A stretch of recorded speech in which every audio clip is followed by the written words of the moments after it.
No poder do Espírito. Capítulo 5. A fé de Jesus, os mandamentos de Deus e a paciência dos santos. The Bible Echo, 20 e 27 de janeiro de 1896, pregado em 2 de novembro de 1895.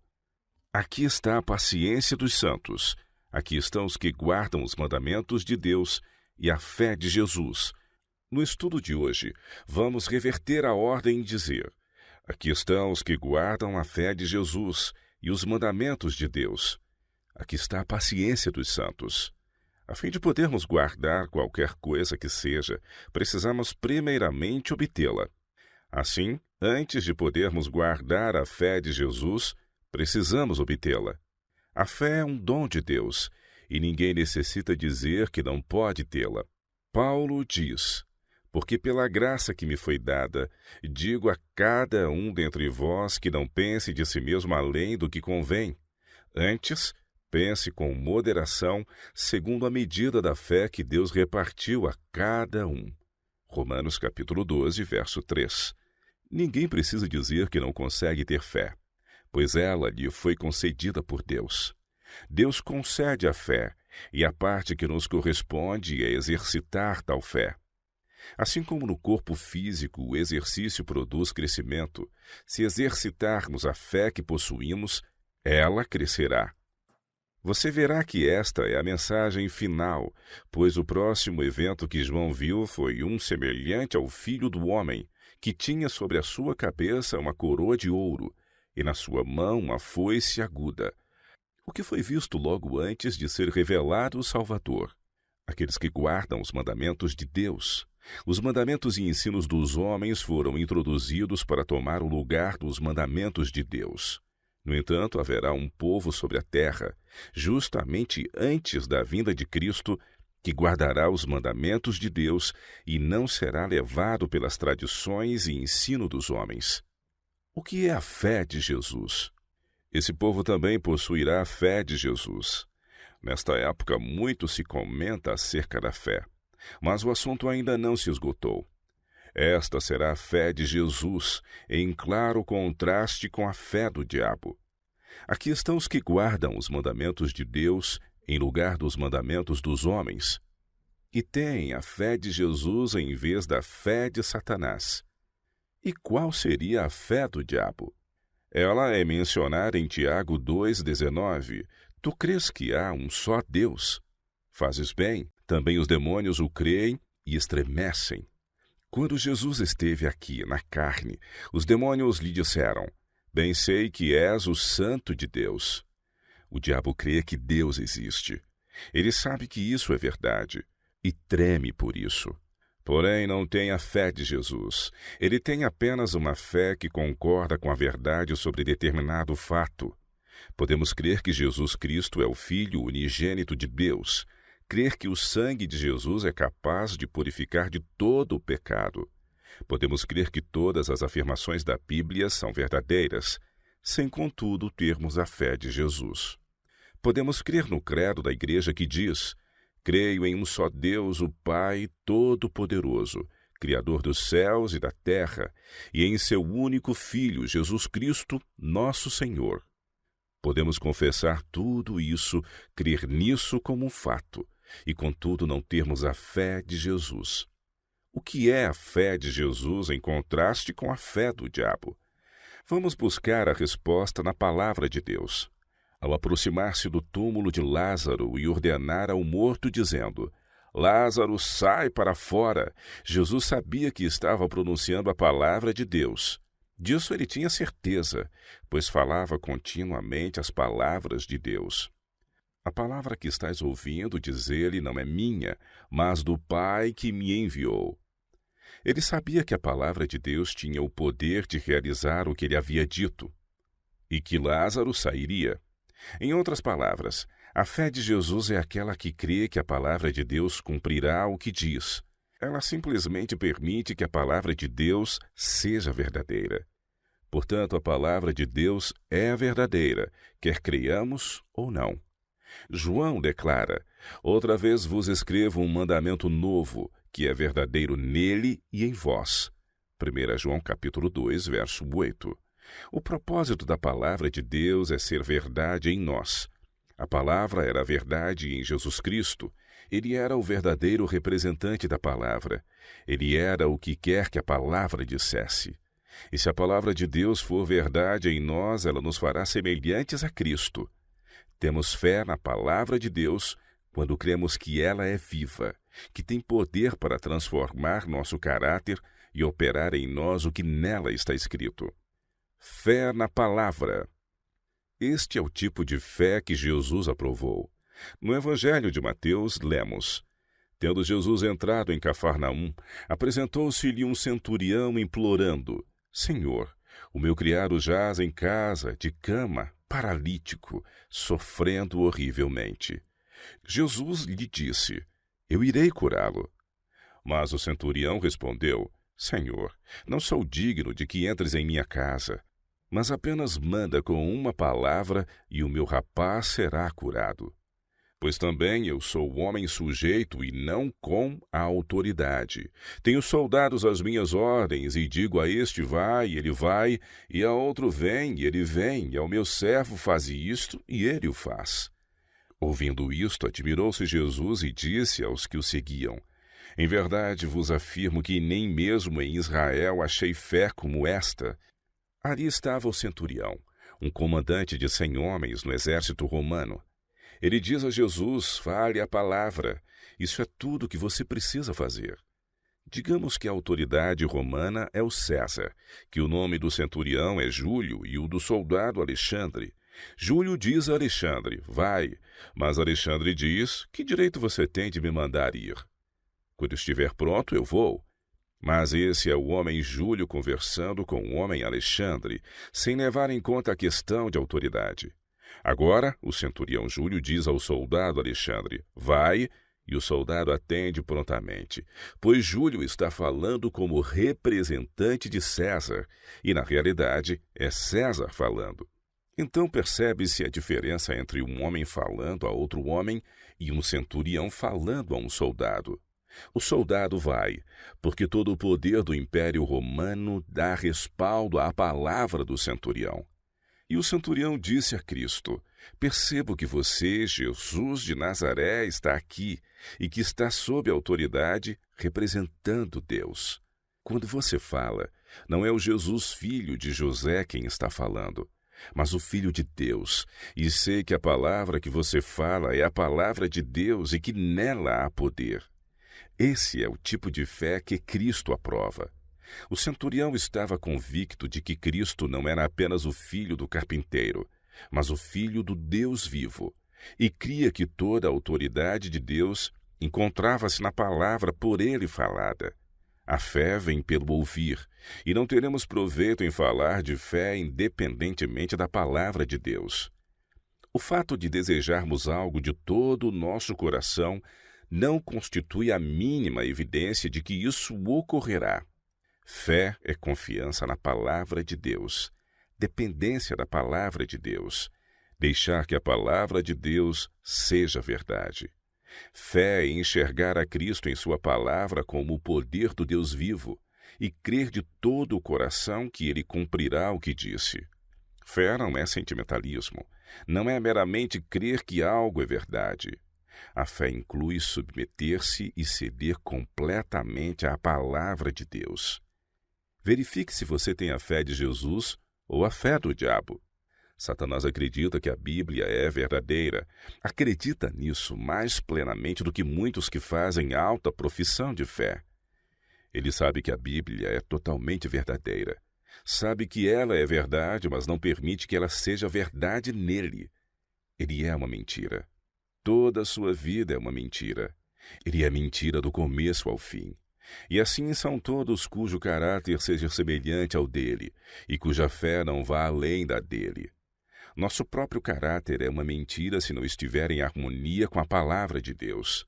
Antes de ser convertida, a pessoa tem a oportunidade de dizer: sou verdadeira, sou justa, e assim fazer de Deus um mentiroso.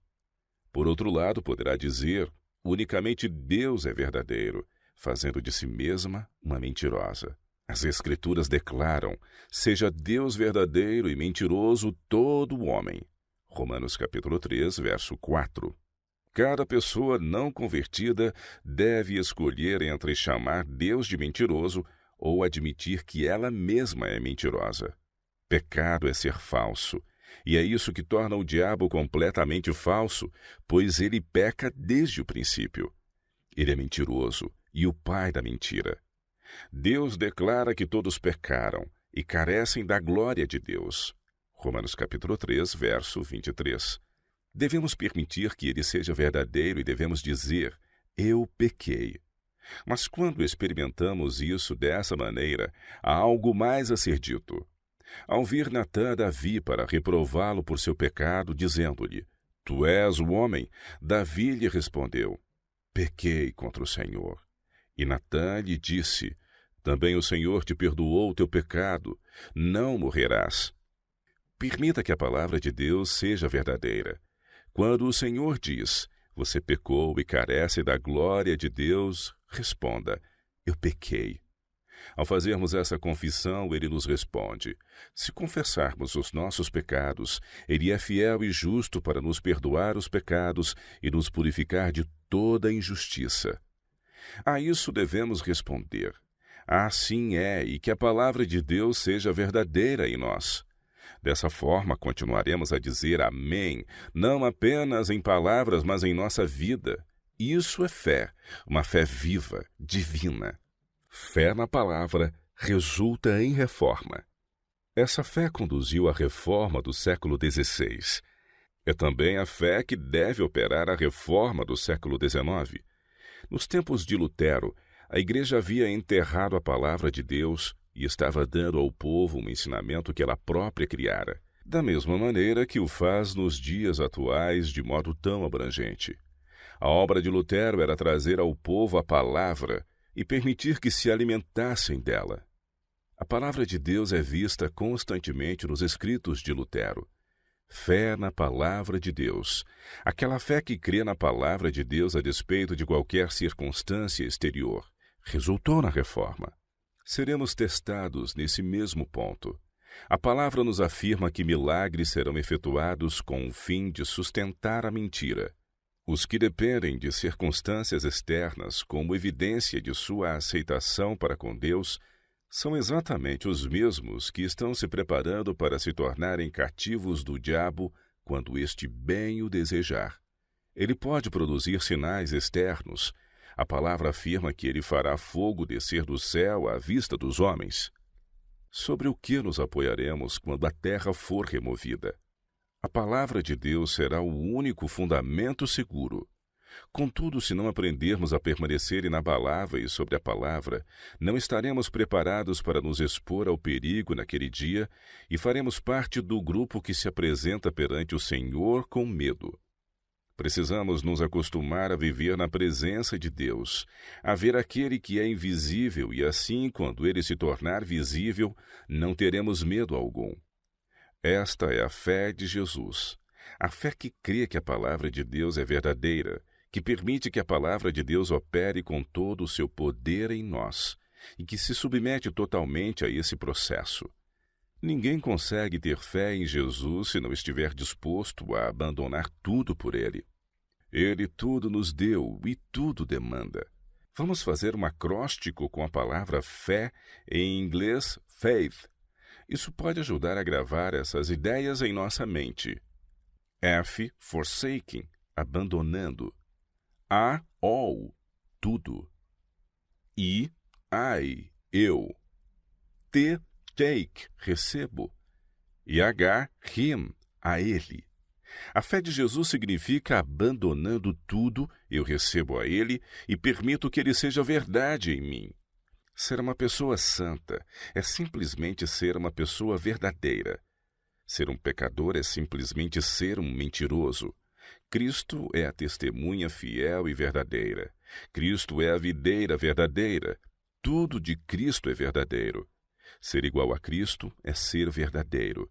Ser diferente de Cristo é ser falso. Guardando os mandamentos.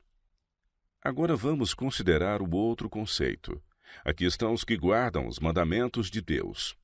Assim como se dá com a fé, o mesmo ocorre com os mandamentos. Em outras palavras, antes de podermos guardá-los, precisamos recebê-los. E como recebemos os mandamentos? Da mesma maneira que recebemos a fé, Deus precisa dá-los a nós. Leiamos o que dizem as Escrituras. Porque esta é a aliança que firmarei com a casa de Israel depois daqueles dias, diz o Senhor. Na sua mente imprimirei as minhas leis, também sobre o seu coração as inscreverei, e eu serei o seu Deus e eles serão o meu povo. Deus precisa nos dar os mandamentos antes que os possamos guardar, e deve dá-los a nós a seu próprio modo, escrevendo-os em nosso coração. Paulo esclarece esse ponto.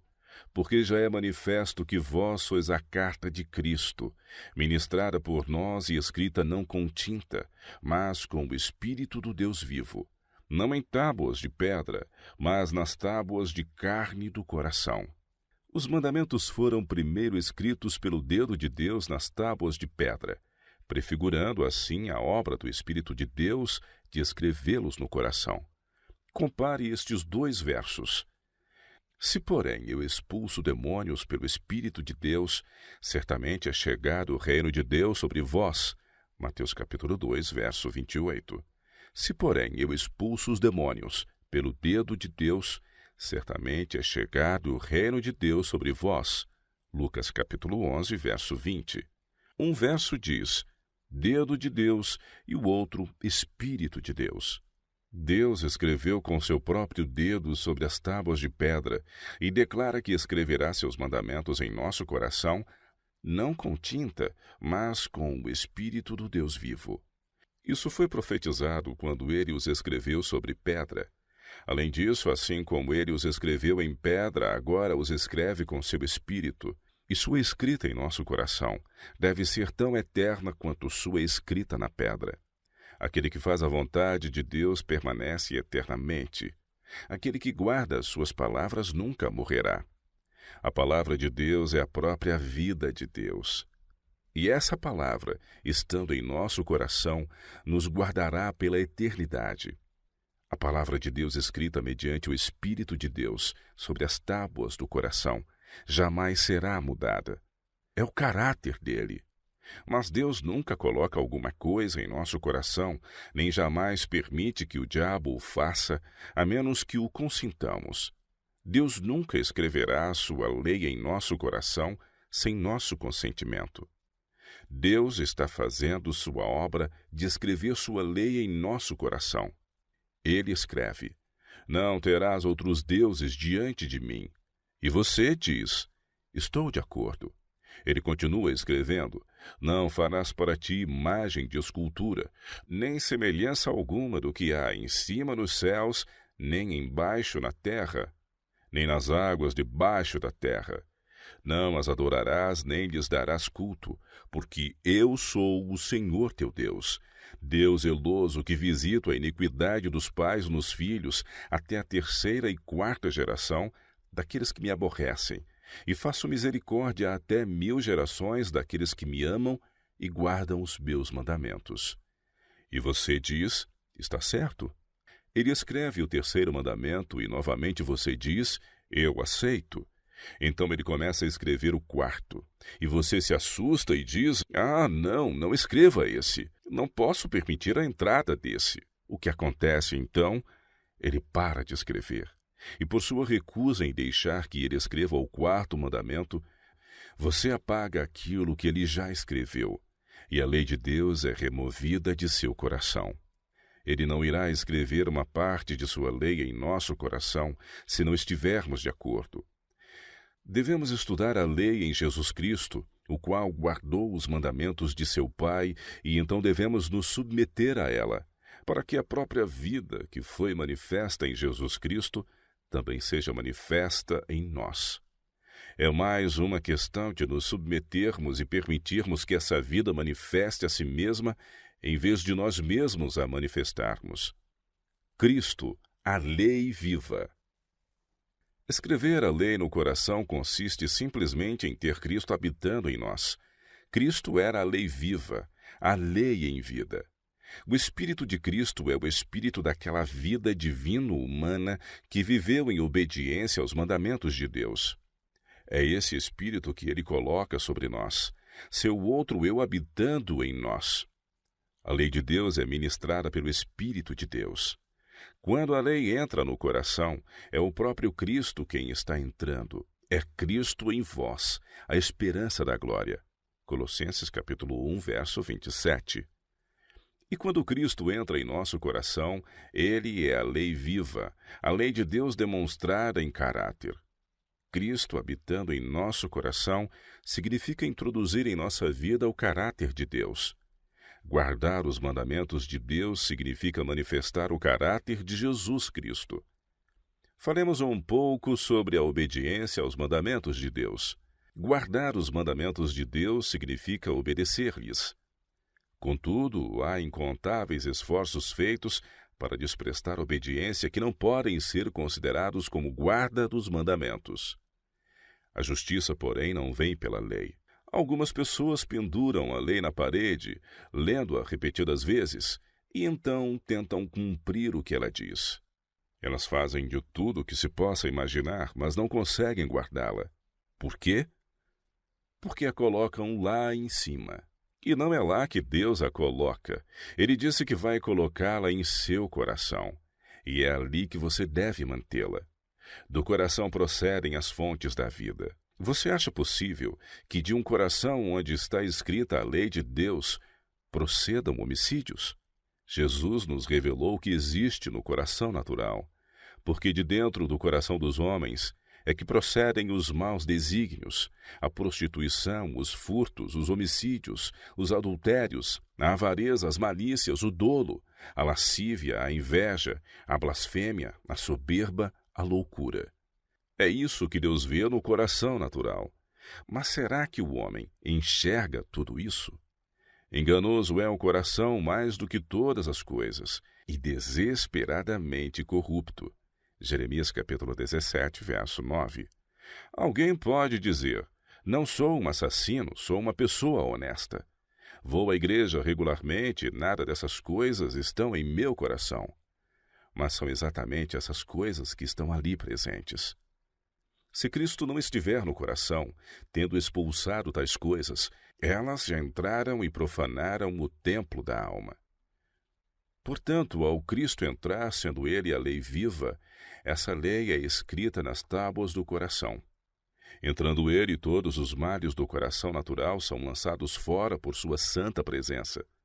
Ao nos submetermos a Ele, Cristo escreve sua lei em nosso coração e vida. A religião não pode ser transmitida meramente como uma teoria. A religião é vida. Cristo escreve sua lei em nosso coração, escrevendo-a em nossa vida. Quando isso acontece, homicídios e enganos são expulsos. É isso que significa escrever a lei no coração. É isso que significa colocar a própria vida de Cristo como nossa vida, de maneira que nossa vida se torna uma manifestação da vida dele. É um grande erro pensar que guardar os mandamentos de Deus significa pegarmos a lei, olharmos para ela e então em nossa mente resolvermos cumpri-la. Isso só pode resultar em fracasso e desânimo. É unicamente após compreendermos que a divina lei que devemos receber é Cristo, e de fato recebermos que a lei é escrita em nosso coração, e nossa vida entra em harmonia com ela. A lei do Senhor é santa, justa e boa. Não podemos tornar santa a nossa vida, mas Cristo pode fazê-lo por nós. Quem dera pudéssemos enxergar em sua verdadeira luz o privilégio de vivermos em harmonia com a lei de Deus. É o privilégio de sermos como Cristo é, de termos uma vida verdadeira, de estarmos em comunhão com Deus, que criou todas as coisas por meio de Jesus Cristo. O grande privilégio da humanidade é viver em harmonia com a lei de Deus. O propósito da vida de Cristo na Terra. A missão de Cristo era mostrar a perfeição da lei de Deus e tornar possível que vivêssemos em harmonia com ela. Tendo diante de nós a vida e o ensino de Cristo para nos mostrar o significado da lei de Deus, é um fato surpreendente que tantos permitam que o diabo os engane, privando-lhes de aproveitar o privilégio de viver em harmonia com a lei de Deus. Ser como Cristo é ser como Deus é. Viver a verdadeira vida, ser elevado, ser posto em comunhão com Deus. Isso tudo é realmente um privilégio. Há pessoas que dizem, mas se eu viver em harmonia com a lei de Deus, vou perder meu status financeiro. E o que será de minha família? Convém lembrar, no entanto, que não há nada que possa sobrevir aos que estão em harmonia com a lei de Deus, salvo o que Ele permitir. Se Deus tirar algo de nós, é somente para dar-nos em troca algo melhor. Talvez não signifique que teremos mais dinheiro, mas que importa? Porventura Deus não cuida de seus filhos? Buscai, pois, em primeiro lugar o seu reino e a sua justiça, e todas estas coisas vos serão acrescentadas. Mateus capítulo 6, verso 33. É Deus quem disse isso. Seja Deus verdadeiro e mentiroso todo homem. A fé faz com que a palavra de Deus seja verdadeira. Ela crê no que ele diz, não considerando nada além da palavra de Deus. Deus cuida dos que lhe são leais. Deus está cuidando de seu povo nos dias atuais. Há abundante evidência de que os que guardam o sétimo dia, mesmo nos terríveis dias atuais, estão mais bem situados financeiramente do que a média da população. Deus cuidará de todos os que são fiéis a Ele. Ele nos prepara uma mesa no deserto, a fim de nos mostrar que, se necessário, pode nos trazer pão do céu e água da rocha. Confie que Deus o fará. O tempo está bem diante de nós, em que precisaremos confiar em Jesus Cristo e em Sua palavra para nos manter vestidos e alimentados, para nos manter temporal e espiritualmente. Unicamente os que estiverem escondidos em Jesus Cristo estarão seguros. Isso vai acontecer literalmente, e os que não confiam em Jesus Cristo vão perecer. Deus está nos alertando, tentando salvar as pessoas da destruição que está por vir. Agora, nossa única salvaguarda está em nos submetermos a Ele em todas as coisas. Aqui estão os que guardam os mandamentos de Deus e a fé de Jesus. Guardando a lei em Cristo. Apesar de não podermos guardar os mandamentos até que os tenhamos, isso não significa que os preceitos da lei não serão vividos em nossas vidas. É exatamente isso que ocorrerá. Homem algum é capaz de fazê-lo por si mesmo. Contudo, devemos receber a lei de Deus em Jesus Cristo e obedecê-la em Jesus Cristo. Então, Deus habita em nós e a lei é escrita em nosso coração. Aqui estão os que guardam os mandamentos de Deus e a fé de Jesus. É por guardarem a fé de Jesus que eles guardam os mandamentos. Escondi a tua palavra no meu coração, disse o salmista, para eu não pecar contra ti. E pecado é a transgressão da lei. Jesus Cristo é o alfa e o ômega, o A ao Z. E quando o escondemos no coração, escondemos ali a palavra de Deus, e aquilo que guardamos como uma lei viva fica a nosso favor e nos guarda. Venho sem demora. Conserva o que tens para que ninguém tome a tua coroa. Vivemos numa época que está a poucos passos da segunda vinda de Cristo. Pela fé de Jesus Cristo, seja a palavra de Deus verdade em nosso caráter. Deus deseja que guardemos seus mandamentos, porque são eles que nos guardarão. Cristo declarou: sei que o seu mandamento é a vida eterna. Por isso ele disse: se alguém guardar a minha palavra, não verá a morte eternamente. A obra de Cristo converteu em sono a morte, que havia vindo como resultado da transgressão de Adão. Se alguém guardar a minha palavra, não verá a morte eternamente, pois tem dentro de si a palavra viva. Aquele que faz a vontade de Deus permanece eternamente. Pode vir a adormecer, mas jamais verá a morte. Contudo, aqueles que não guardam os mandamentos de Deus verão a morte da qual não há despertar. A perseverança dos santos. Aqui está a perseverança dos santos. Com efeito, tendes necessidade de perseverança, para que, havendo feito a vontade de Deus, alcanceis a promessa. Hebreus capítulo 10, verso 36. Precisamos de perseverança, porque ainda dentro de pouco tempo aquele que vem virá e não tardará. Aqueles que têm guardado os mandamentos de Deus e esperado por Ele necessitam de persistência, pois ainda há um pouco de tempo a mais. O justo viverá pela fé. Há 3 trechos no Novo Testamento onde este verso é usado, e a ênfase dada em cada caso é diferente. Visto que a justiça de Deus se revela no Evangelho de fé em fé, como está escrito, o justo viverá pela fé. Romanos capítulo 1, verso 17. Nesse verso a ênfase está em ser justo. E é evidente que pela lei ninguém é justificado diante de Deus, porque o justo viverá pela fé. Gálatas capítulo 3, verso 11. Nesse verso a fé é enfatizada. Todavia o meu justo viverá pela fé, e se retroceder, nele não se compraz a minha alma. Aqui a ideia principal está em viver. Os mandamentos estão sendo guardados, contudo temos aqui um tempo em que Cristo parece demorar. Se vivermos pela fé, permaneceremos vivos em meio a toda destruição ao nosso redor. 1000 cairão ao teu lado e 10.000 à tua direita, mas tu não serás atingido. O justo viverá da fé. Somente com os teus olhos contemplarás e verás o castigo dos ímpios. Esta é a promessa de Deus para nós. Mas ele também diz, tendes necessidade de perseverança. Hebreus capítulo 10, verso 36. Tendes ouvido da paciência de Jó, e vistes que fim o Senhor lhe deu, porque o Senhor é cheio de terna misericórdia e compassivo. Jó foi perseverante, apesar de não enxergar o motivo para aquilo acontecer.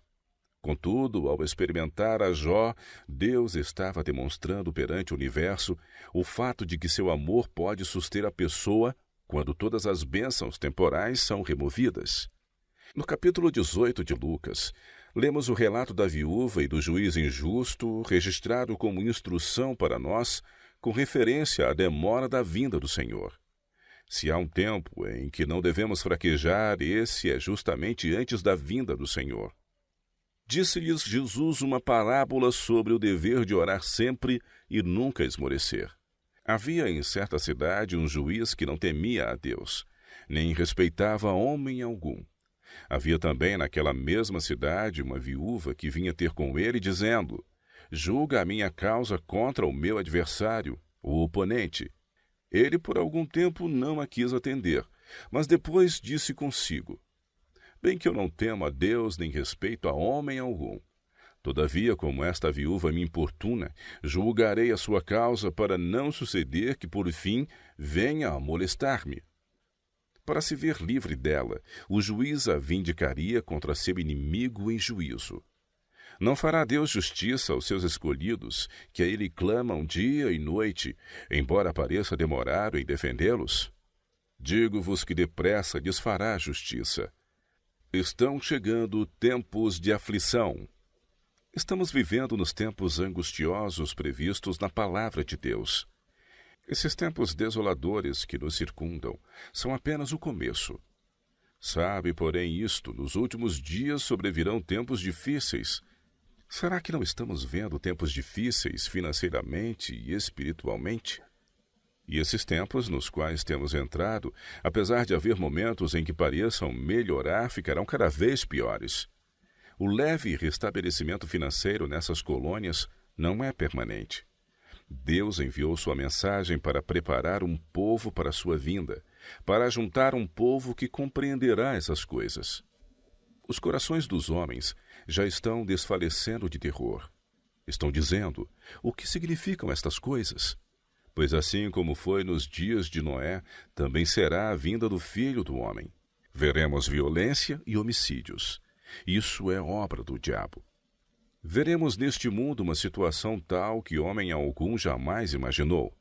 Veremos circunstâncias que causarão terror a todo o coração que não conhece Jesus Cristo, nem o poder de sua salvação. Já vemos isso se aproximando.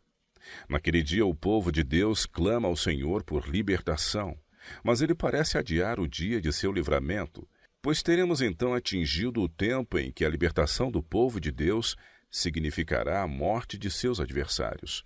O livramento do povo de Deus de seus inimigos só pode ser sucedido pela vinda do Senhor Jesus e pela destruição de seus adversários. Deus é tão tardio em derramar sua ira sobre os que o rejeitaram, que quase parece haver abandonado seu povo. Mas ele fará justiça aos seus escolhidos, que a ele clamam dia e noite. Quando ouvirdes falar de guerras e revoluções, não vos assusteis, pois é necessário que primeiro aconteçam estas coisas. Mas o fim não será logo. Levantar-se-á nação contra nação e reino contra reino. Haverá grandes terremotos, epidemias e fome em vários lugares, coisas espantosas e também grandes sinais do céu. Antes, porém, de todas estas coisas, lançarão mão de vós e vos perseguirão, entregando-vos às sinagogas e aos cárceres, levando-vos à presença de reis e governadores por causa do meu nome. Perceba por que razão eles são perseguidos. O fato de alguém ser odiado não quer dizer que seja um cristão. Precisa ser odiado por causa do meu nome. O fato de o mundo não gostar de alguém não significa que ele seja um cristão. O mundo precisa odiá-lo pela mesma razão que odiaram Cristo. Os que são cristãos serão insultados por estarem em harmonia com a vida e caráter de Cristo. O Senhor nos admoesta. Isto vos acontecerá para que deis testemunho. Assentai, pois, em vosso coração, de não vos preocupardes com o que haveis de responder, porque eu vos darei boca e sabedoria a que não poderão resistir, nem contradizer todos quantos se vos opuserem. E sereis entregues até por vossos pais, irmãos, parentes e amigos, e matarão alguns dentre vós. De todos sereis odiados por causa do meu nome. Contudo, não se perderá um só fio de cabelo da vossa cabeça. É na vossa perseverança que ganhareis a vossa alma. Ganhem suas vidas por meio da perseverança. Estamos vivendo num tempo bem próximo da vinda do Senhor, porque ainda dentro de pouco tempo aquele que vem virá e não tardará. É em nossa perseverança que ganharemos nossa vida. Antes da vinda do Senhor, haverá um povo que estará cumprindo sua vontade. Nosso dever é estar entre eles. Cabe a nós estar entre aqueles de quem o Senhor dirá: aqui está a perseverança dos santos, os que guardam os mandamentos de Deus e a fé de Jesus.